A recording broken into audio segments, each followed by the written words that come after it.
Good morning and welcome to Tales from the Heart, a podcast from the Hypertrophic Cardiomyopathy Association. We have a scheduling change today. Dr. Marty Marin will be unable to join me as he is in transit to the European Heart Failure Society meeting in Lisbon, Portugal, where there will be a pretty hopefully exciting weekend ahead for the aficamten team, as they are going to be presenting some data at the ESC heart failure meeting. And yours truly is getting on a plane tomorrow night, and I will be there as well for this event. So I figured as the guidelines drop this week, the updated 2024 AHA ACC HCM guidelines, a lot of acronyms there, that I would take a moment this morning, as it was already on the schedule, and even though Marty can't join me, I'm going to go over the highlights of the updates to the guidelines. This is not what I would call groundbreaking moment for HCM. This is a tweaking of the guidelines. There are some very needed additions to the guidelines in the past 4 years. So there was a big shift in the guidelines from 2021 with the first edition of the guidelines. And then the revisions of 2020 were pretty, there's a big shift in those from the first to the second. This is just a tweaking of items. And there are 9 amendments or changes or additions that are what I would refer to as significant, because it's some class changes and some terminology changes. But for those of us who are, in the HCM world every day, there's no big surprises here. There's no ta-da moment. It's just constant refinement of knowledge, and it expands. And my appreciation to all who served on the committee. And I know we'll talk about that a little bit later, because I've gotten some communications of concern on some issues. So we will be dealing with that offline. So I wanted to go over, not necessarily in order of importance, but let's start with the revisions to area 6.5, which is heart rhythm assessment. And we're going to go from wearing my glasses to not wearing my glasses a lot during this segment, because I have weird vision. That's okay, but this is not. Okay. Heart rhythm assessment. So the change is taking from a 2A indication, and for those who aren't familiar with the indications, a 1 is got the most support, 2A is, for lack of better terms, a could do, or maybe even a should do, or should consider, I should say, should consider, and a 2B is a could consider, and a 3 is does harm. So 1, 2A, 2B, and 3 are the numbers. So in heart rhythm assessment, the assessment for follow-up of atrial fibrillation in patients with class 3 to 4 heart failure, you should be doing the initial evaluation on a, quote, periodic follow-up. That was the old guidelines. The new guidelines is recommending extended ambulatory monitoring for AFib as an initial part of evaluation and an annual follow-up. So there's some clarity in how often we should be looking for atrial fibrillation. And for patients out there who have already got a device, it may not be set up to detect AFib because that can take a lot of battery life. So you want to talk to your team about maybe wearing a patch monitor for a period of time every year to look for underlying AF so you can save some battery. Number 2 is regarding pediatrics, and it's a class 1 indication that in pediatric patients with HCM, regardless of symptom status, exercise stress testing is recommended to determine functional capacity and to provide prognostic information. That's in 6.7 under exercise testing. It was silent on pediatrics previously. A revision in the area of 7.2, which is patient selection for an ICD. So there was some age requirements, and it was a 2A indication. The old guidelines stated that for patients under 16 with HCM and 1 risk factor, discussion of the 5-year risk stratification should be discussed as part of shared decision making before placement of an ICD. And this has just been opened up to say for patients with one major risk factor, and it removes the age on that. And it is still a 2A. And probably the one that's nobody in this community is going to be surprised at is in section 8.1.1, which is pharmacologic management of symptomatic patients with obstructive HCM. Can anybody guess what's coming here? Yes, mavacamten myosin inhibitors have made the guidelines as, I'll read the old and I'll read the new. So the former guidelines read, for patients with obstruction who have persistent severe symptoms attributed to left ventricular outflow tract obstruction despite beta blocker, calcium channel blocker, and disopyramide combination or single therapy, SRT can be performed at experienced centers as recommended, and that was a class 1. It is added that adding a myosin inhibitor, adult patients only, can be considered, and that is a class 1 indication. So myosin inhibitors are officially in the guidelines. There you go. That's probably the most significant change in the guidelines in terms of adding a therapeutic option onto the table. But it still does specifically state if SRT is going to be considered, experienced center is recommended. New addition, section 8.2, management of patients with non-obstructive HCM and preserved ejection fraction. This addition has the lightest amount of evidence. It comes in as a 2B, which is it could be considered for younger patients under 45, patients with non-obstructive HCM due to pathogenic or likely pathogenic sarcomeric mutation and mild phenotype. So this is a very specific family history kind of managed group of people, I would say. Valsartan may be beneficial to slow adverse cardiac remodeling. It's a 2B, it's light data. So I'd like to see some more on that before that becomes, well, obviously it's a 2B. It's at the right level. Okay, the next area is also new, and this is management of patients with HCM and advanced heart failure. So what we would previously have called burnt out HCM or end stage HCM, and had bad names. Advanced heart failure sounds better, even though it's still a little rough for those of us who've been there. In patients with HCM who develop persistent systolic dysfunction, EFs below 50, cardiac myosin inhibitors should be discontinued. So when you take that turn, it should be discontinued. Probably the other area that's not a surprise to be added in here is in 9.1 on recreational physical activity and competitive sports. The 2B recommendation from the 2020 guidelines, this one's a bit long, but I'm going to read it. For patients with HCM, participation in highly intensive recreational activity or moderate to high intensity competitive activities may be considered after comprehensive evaluation and shared decision making, repeated annually with an expert provider who conveys the risk of sudden death and ICD shocks may be increased, and with the understanding that eligibility decisions for competitive sports participation often involved a third party, team physician, consultant, or other institutional leadership acting on behalf of a school or team. So that was a 2B in 2020. This has changed and it's split now. We've got a 2A and a 2B recommendation under recreation. The 2A, which again has that higher level of data supporting it, states that for patients with HCM, participation in vigorous recreational activity is reasonable after an annual comprehensive evaluation and shared decision-making with an expert professional who balances the potential benefits and risks. That is now a 2A.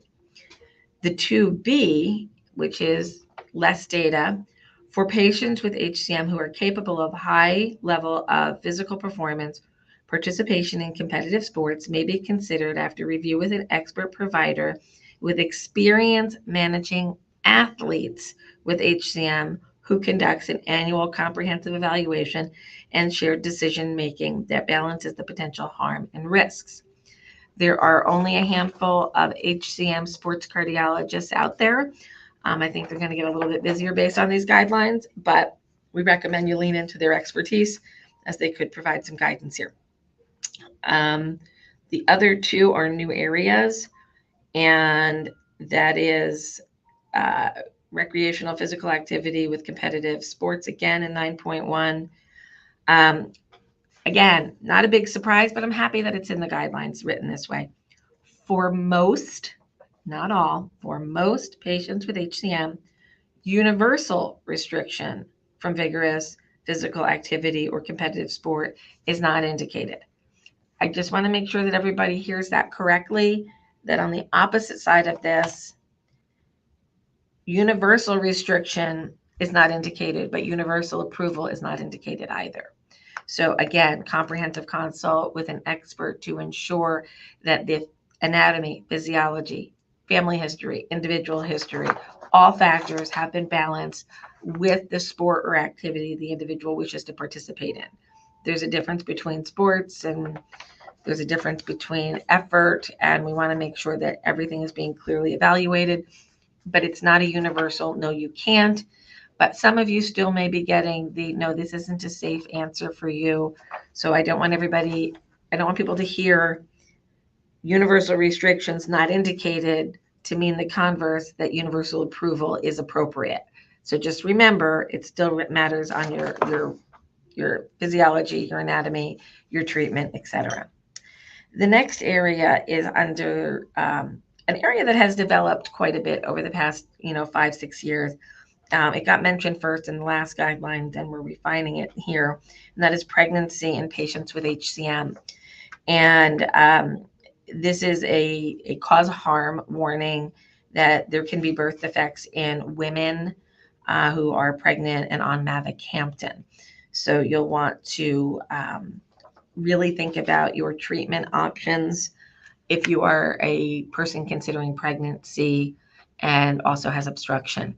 So surgery may be the better option to get you through those childbearing years, and additional therapy may be needed later. That's not what the guidelines say. That's what Lisa says. And that's what we see practice all the time. So be careful with the pregnancy and mavacamten. In the event that you happen to be listening to this and you are taking mavacamten and you do get pregnant, whether you're in a clinical trial or whether you are on labeled indication, mavacamten, Camzyos. If you develop a pregnancy, there is a pregnancy registry being maintained by BMS. So make sure that if you do find yourself pregnant on a myosin inhibitor, that you make sure that your doctor is notifying the study team at BMS to ensure that the pregnancies are recorded and we can track what is happening with these women and what the burden is to an individual who encounters a pregnancy anywhere in the United States in 2024 while taking a myosin inhibitor. If anybody needs assistance or has questions about this particular issue, I encourage them to reach out to the office, and I'd be happy to speak to you offline on that. So pregnancy is important to a large percentage of our population, and we need to, not only through the guidelines, but through general advocacy, remember that this is a very, very special group of individuals who require our attention and our focus, and they require, in some cases, some bodily autonomy that may not be available in every state in the country right now, which is highly problematic for those who may not be able to successfully carry a pregnancy. The good news is most women with HCM can successfully carry a pregnancy. Some of you may not be able to.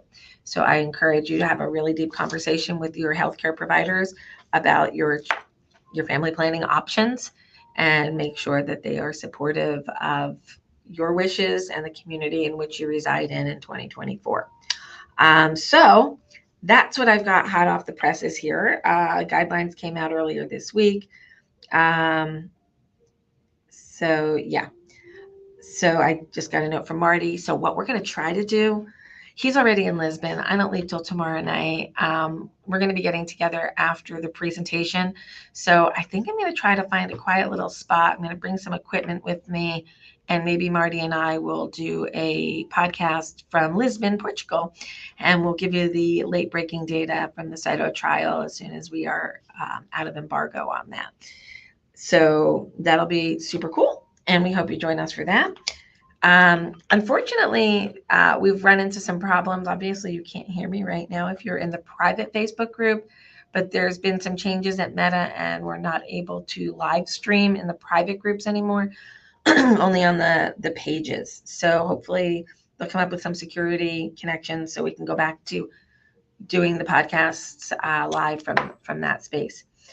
There was another thing I wanted to bring up. I know what I wanted to bring up.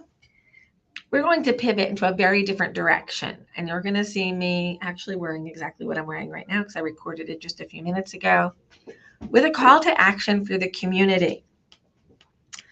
One of our own needs a little bit of help, and this is a little off the typical. So regardless of where you're hearing this, I'm going to snip this piece into a shorter version basically and share it through social media, and I'm going to ask that you share that. Story time with Lisa. So one of our community members, one of our ambassadors, is a name that some of you in the community may be familiar with. Her name is Debbie Hamilton. And Debbie is married to Lou, and they live in Suffolk County, Virginia, where they reside with their 9 miniature horses, 2 regular size horses, and a couple of cats. And currently, Debbie has been readmitted into Cleveland Clinic, and her donor heart of about 3 years is failing, and she will be listed for retransplantation. Obviously, this is highly disappointing for everybody involved in this situation, mostly Debbie and Lou, but also to the donor family who they have a relationship with, and to all of the healthcare workers that worked very hard to keep this heart moving and going. Debbie has had some significant challenges. But it looks like we're going to go to second transplant, and they will be meeting on official listing very shortly. So I asked Debbie, what could we do to help her out during this very challenging time for her and Lou? And it wasn't what I expected. And I said, honey, I don't know if I can deliver on this one. But the internet is cool, and we have a lot of friends out there, so I'm going to try. Lou has been traveling back and forth between Suffolk County, Virginia, and the Cleveland Clinic, driving back and forth. So the HCMA is hooking him up with Angel Flight so that we can get him some flights back and forth to be Debbie's caregiver. That's part of the program that we set up with Angel Flight, and we're really happy to have that. But there are horses in Virginia that need tending to. They need daily feeds, they need daily watering, and we're trying to reach out to people in the Suffolk, Virginia community, my horsey people. For those of you who don't know, my daughter and my money went to the barn for most of my child's adolescence, and she still is a barn girl. And I've been a horse mom, and the horse community is a tight community. But I don't know the Virginia horse community. But people know the horse community, and if you are a member of a horsey family in Virginia and you have friends who know how to grain a horse in the morning and put some feed out and check the water and keep them safe, we need some volunteers. I need volunteers in Suffolk, Virginia to help Lou and Debbie with the horses while she focuses on recovering. So why are her horses just more than pets? Well, she uses some of them as therapy animals to help others. Why would I put this call out for Debbie and Lou? Not only has Debbie been a part of the community as a Facebook moderator and as a member of our patient ed committee, she also, after her transplant, went back to school to become a social worker and to be able to help other families going through battles with chronic illness. And she'd love to be able to get back to doing the work she wants to do, but this heart isn't going to let her do it. So while she fights for her life and a new heart, let's try to find some people in Suffolk, Virginia to help with the horses. Why not? All it takes is some people who give a damn and have a little bit of time to give. And if they happen to be in the area, maybe 4-H, maybe a county program, maybe somebody has a resource. I'm putting it out to the universe. Let's do some good things for her. Okay, so that's what I've got. I'm going to go and check Facebook and see if I'm not getting questions streaming. We don't have any questions or comments right now. And no, nothing yet. Okay, a couple of other announcements before I go. If you are in the Portland, Oregon area, we are going to be in Portland on June 14, 15, 16 for a conference of the American Society of Echo. And if you are a patient who has obstructive HCM or provocable obstruction, and you are interested in helping educate sonographers, there's going to be a live exhibition, Modesty Will Be Protected, where you will help sonographers understand how to do a proper Valsalva and get that peak gradient. We've already got 3 volunteers signed up. I got another space or 2 for 2 more. If you are in the area, we'll give you a hotel night. I don't unfortunately have a budget for travel in, but if you're in the area and you want to stay over, we're going to host a little meet and greet one night, and we will be happy to meet you out there. So if you're interested, please send us a note at support@4hcm.org or call the office 973-983-7429.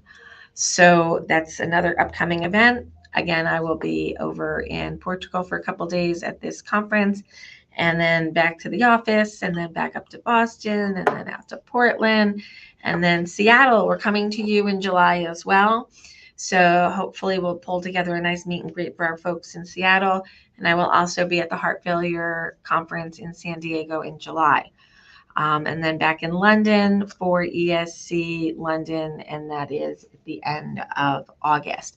So there's a lot of travel coming up, and it all leads into our annual meeting in October, which is tied to the International Summit 8. So the summit is Friday, Saturday, Sunday morning. HCMA will be participating at Saturday night at the summit for patients and the participants at the summit, as well as a couple of very special guests that we're planning. Can't give away all my secrets, but there'll be a tearjerker, I promise you, and a lot of inspirational stories shared. So that'll happen at Saturday night at the summit. And then at 1:45 Sunday afternoon, we pivot from the summit to the HCMA annual meeting, which will run a little bit odd hours. We're going to run from about 1:45 to 7 p.m., and then there'll be a dinner afterwards. We will also have clinical trial recruitment rooms available for some of our sponsors and for patients to learn more about their trial opportunities, which are going to be increasing in number.